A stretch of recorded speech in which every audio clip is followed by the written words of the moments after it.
Shalom. Kembali lagi kita saudara-saudara bersama-sama dalam pembahasan firman Tuhan. Dari kitab Kejadian sampai Wahyu, supaya kita dapat mengerti akan rencana kehendak Allah dalam hidup ini. Mari kita berdoa. Bapa, terima kasih. Roh Kudus adalah berkat yang Kau berikan di dalam hidup kami.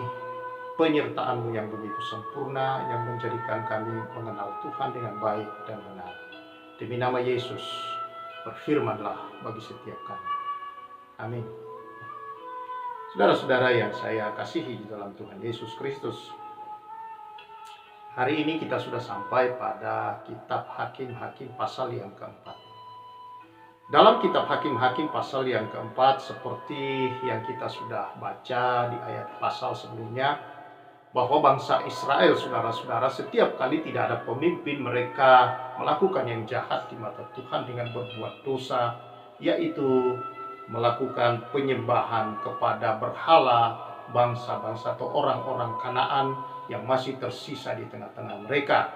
Nah, seperti itulah di Hakim-Hakim 4, bahwa setelah Ehud mati, orang Israel melakukan apa yang jahat di mata Tuhan. Lalu Tuhan menyerahkan mereka ke dalam tangan Yabin, Raja Kanaan, yang memerintah di Hasor, panglima tentara Sisera yang diam di Haroset Hagoyim. Tetapi orang Israel kembali datang kepada Tuhan berseru, sebab Sisera mempunyai 900 kereta besi dan 20 tahun lamanya menindas orang Israel. Tahan-tahannya saudara, 20 tahun itu bukan waktu yang singkat. Mereka tertindas, baru kemudian mengingat Tuhan kembali. Nah, inilah kemurahan Tuhan. Setiap kali mereka mengingat Tuhan, Tuhan mengangkat seorang pemimpin, hakim. Artinya seorang yang menjadi pemimpin di tengah-tengah mereka, saudara-saudara, yang membawa mereka, pembela bagi mereka untuk melepaskan mereka dari bangsa-bangsa yang menindas mereka.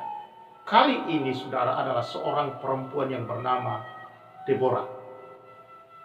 Deborah pada waktu itu yang menjadi hakim di Israel. Dalam ayat yang keempat dikatakan, waktu itu Deborah, seorang nabiah istri Lapidot, memerintah sebagai hakim atas orang Israel.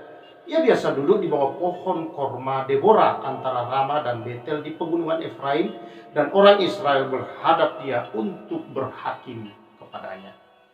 Dialah saudara-saudara yang menjadi penyelamat bagi atau hakim di masa itu, yang menjadikan bangsa Israel kembali dapat mengingat Tuhan. Lalu kemudian Deborah memanggil Barak, yang seorang pemimpin pasukan Israel, untuk mereka maju berperang melawan Sisera karena ada perintah Tuhan. Tuhan berkata supaya mereka maju berperang, dan itu di dalam pasal yang ke-6. Deborah menyuruh memanggil Barak bin Abinoam dari Kedes di daerah Naftali, lalu berkata, bukankah Tuhan Allah Israel memerintahkan demikian? Majulah, bergeraklah menuju Tabor, Gunung Tabor, dan membawa 10.000 orang Bani Naftali dan Bani Sebulun bersama-sama dengan engkau. Dan aku akan menggerakkan Sisera, panglima tentara Yabin, dengan kereta-keretanya dan pasukan-pasukannya menuju engkau ke sungai Kison, dan aku akan menyerahkan dia ke dalam tanganmu. Jawab Barak kepada Deborah, jika engkau turut maju, aku pun maju. Tapi jika engkau tidak turut maju, aku pun tidak turut maju. Kata Deborah, baik, aku turut, hanya engkau tidak akan mendapat kehormatan dalam perjalanan yang kau lakukan ini, sebab Tuhan akan menyerahkan Sisera ke dalam tangan seorang perempuan. Nah, lalu mereka berperang. Jadi saudara, akhirnya mereka maju. Tapi Barak berkata kepada Deborah, kalau kau maju, saya maju. Tapi kalau kau maju, saya tidak maju. Lalu Deborah berkata, oke, tapi kali ini kau tidak dapat kehormatan, melainkan seorang perempuan yang akan mendapat kehormatan. Dan kalau saudara membaca seterusnya, maka perempuan yang dimaksudkan itu adalah seorang perempuan yang bernama Yael. Tetapi Sisera ayat 17 dengan berjalan kaki melarikan diri ke kemah Yael istri Heber, orang Keni itu. Nah, ayat 18, Yael pun keluar mendapat Sisera dan berkata, "Singgahlah tuanku, silakan masuk, jangan takut." Lalu singgahlah ia ke dalam kemah perempuan dan perempuan itu menutupi dia dengan selimut.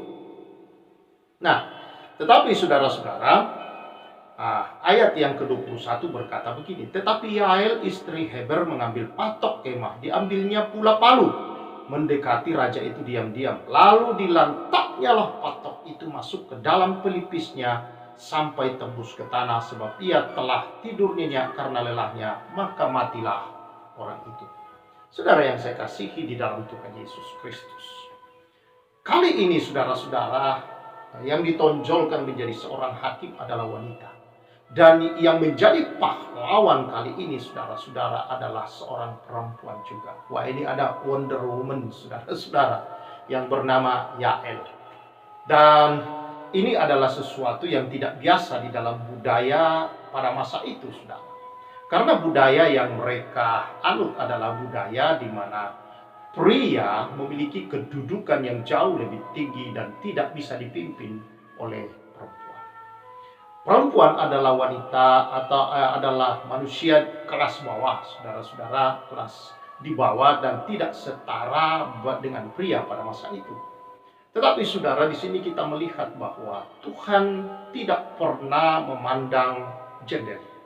Allah menciptakan, menurut pandangan Alkitab, Allah menciptakan saudara-saudara, laki-laki dan wanita itu sama-sama dalam gambar dan rupa Allah. Dalam Kejadian pasal yang kedua dikatakan saudara-saudara, lalu diciptakannya lah mereka. Dalam pasal yang pertama dikatakan, lalu Allah menciptakan mereka laki-laki dan perempuan menurut gambar dan rupa Allah. Jadi dalam hal di mata Allah, saudara-saudara, dalam pandangan Allah, pandangan Alkitab, laki-laki dan perempuan itu setara di mata Tuhan. Tidak ada yang jauh lebih tinggi, bermartabat daripada satu dengan yang lain. Nah, itu sebabnya, tapi saudara-saudara, dalam banyak budaya di dunia ini dan juga termasuk di bangsa kita Indonesia ini, di mana laki-laki saudara memiliki kedudukan yang dianggap di atas daripada perempuan. Dalam hal apapun, perempuan selalu diletakkan di bagian saudara-saudara di mana kedudukan mereka selalu berada di bawah pria. Nah, itu sebabnya juga itu yang terjadi khususnya di dalam budaya orang Israel atau Yahudi. Kita lihat dalam keseluruhan Alkitab, saudara-saudara, di mana prialah yang selalu diangkat, prialah yang selalu ditetapkan lebih di atas.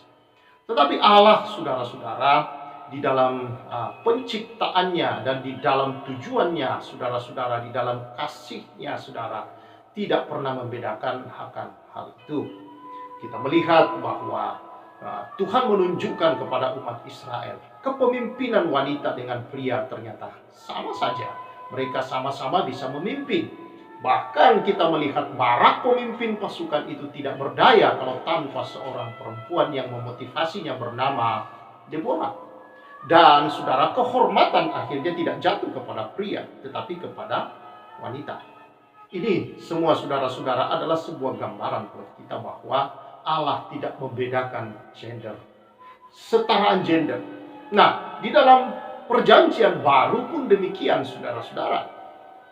Ya, di mana kita melihat Yesus tidak pernah meremehkan wanita. Yesus mempekerjakan mereka. Yesus, ada banyak wanita-wanita terhormat di situ saudara yang mengelilingi Yesus dan kemudian memberi harta mereka untuk pelayanan Yesus.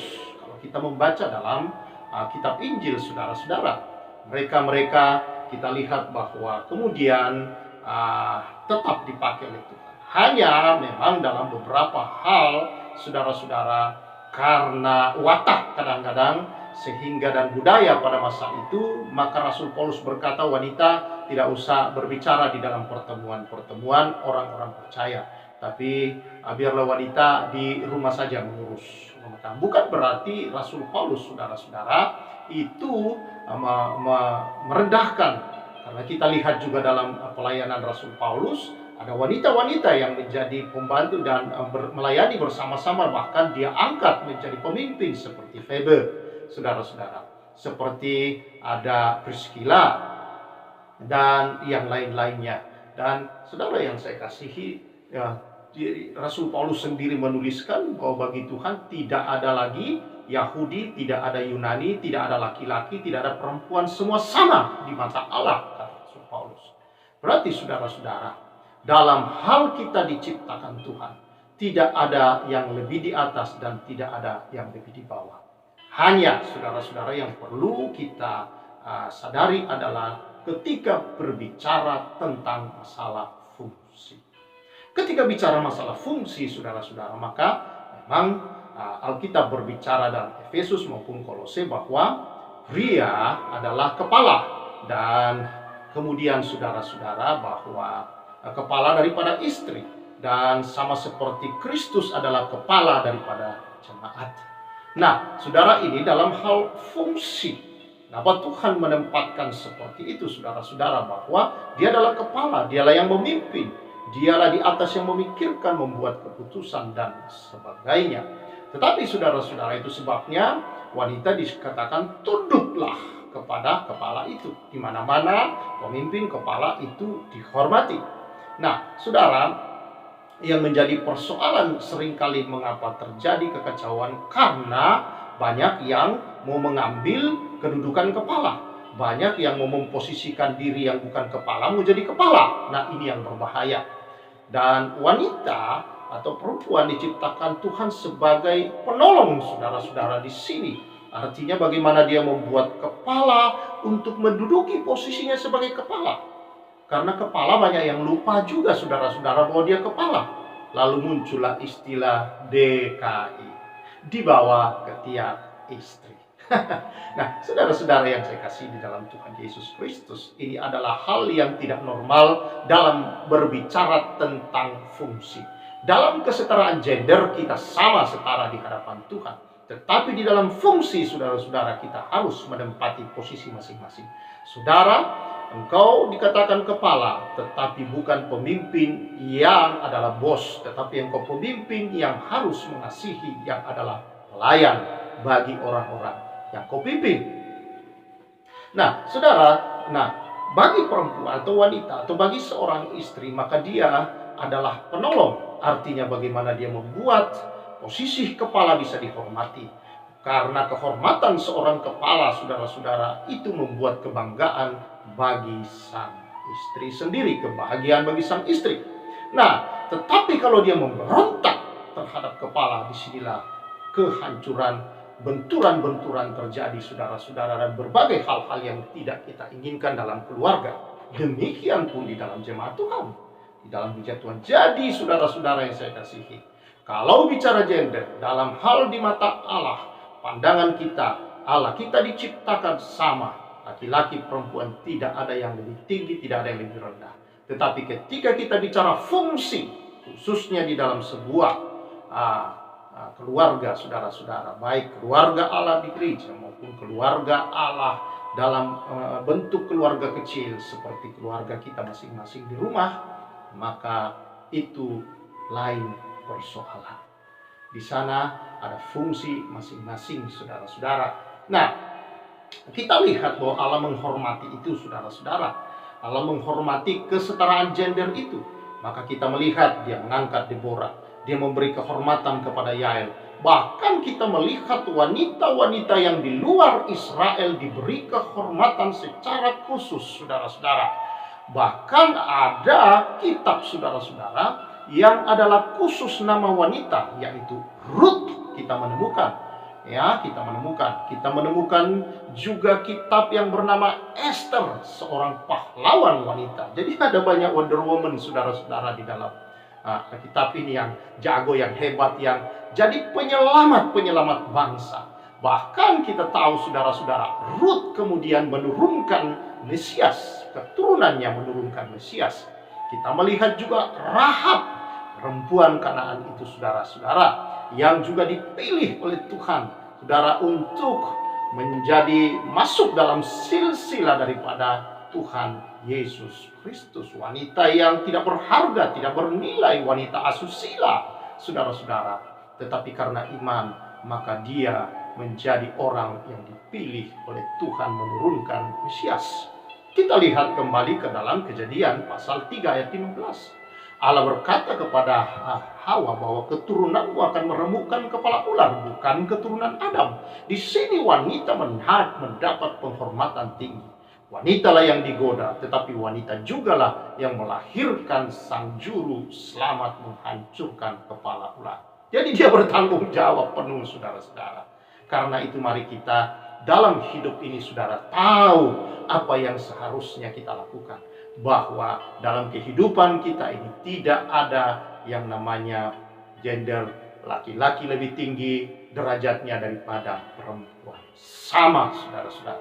Tetapi kalau kita bicara fungsi, bukan bicara derajat, hierarki, kita bicara fungsi, maka kita harus tahu menempatkan diri kita masing-masing. Dalam hal fungsilah, saudara, maka pria disebut sebagai kepala, dan dia adalah pemimpin, dan tapi pemimpin bukan bos. Kalau bos itu perintah-perintah, tapi pemimpin artinya memberi teladan, pengayoman, dan mengasihi. Sama seperti Kristus mengasihi jemaat, demikianlah kepala mengasihi kepada istri. Dan istri tunduk dalam arti bahwa dia bagaimana memberi penghormatan itu, sehingga sang suami atau prianya ini menjadi dihargai sedemikian rupa. Dan itu menjadi kebahagiaan daripada yang dipimpin, saudara-saudara. Dan itu menjadi kebahagiaan bersama dalam rumah tangga. Puji Tuhan, saudara-saudara, inilah anugerah yang besar kita lihat. Bahwa Allah kita menciptakan laki-laki dan perempuan itu, saudara, sama. Ya, setara dalam hal fungsi. Kita punya masing-masing kedudukan, dan di situ baru kita bicara bahwa pria adalah pemimpin, tetapi bukan bos. Kiranya kebenaran ini, saudara, selalu membuka wawasan kita, menolong kita untuk terus membaca firman Allah, karena begitu kaya yang banyak hal bisa kita belajar. Dalam kitab Hakim-Hakim pasal keempat tentang hal ini tentu banyak hal yang bisa kita belajar. Bagaimana kalau perintah Tuhan sudah datang, kita taati, maka kemenangan selalu menjadi bagian milik hidup kita, saudara. Tuhan memberkati kita. Senantiasa jadilah orang-orang yang saling menghormati, menghargai antara wanita dan pria, perempuan, saudara-saudara dan laki-laki, dan wanita atau perempuan dan pria, saudara-saudara. Ingat, tidak ada yang lebih rendah derajatnya satu dengan yang lain. Hanya dalam fungsilah kita saling menempatkan diri dengan baik dan benar. Tuhan memberkati kita. Terima kasih Tuhan, berkat-Mu atas umat-Mu. Kiranya setiap keluarga dapat berfungsi dengan baik dan benar. Para pria menempatkan dirinya sebagai pemimpin yang memberi teladan dan mengasihi. Para istri tunduk di dalam kasih, memberi penghormatan untuk kebahagiaan bersama. Terima kasih Tuhan. Singkapkan kebenaran-kebenaran-Mu untuk menjadi bagian dalam kehidupan setiap keluarga. Keluarga diubah, keluarga diberkati, keluarga memuliakan Tuhan senantiasa. Terima kasih. Terpuji Engkau dalam nama Yesus. Amin. Tuhan memberkati saudara-saudara. Kiranya kebenaran ini senantiasa membuka wawasan kita untuk terus punya gairah mau belajar, dan juga mau menjadi pelaku-pelaku yang baik dan benar akan kebenaran firman Tuhan. Maka berkat Tuhan di setiap keluarga senantiasa tercurah, damai sejahtera, sukacita, kebahagiaan daripada Bapa di surga. Jadilah di setiap keluarga-keluarga. Tuhan memberkati kita semua. Saya Pastor Samuel Azaria Rapa menyampaikan salam restorasi.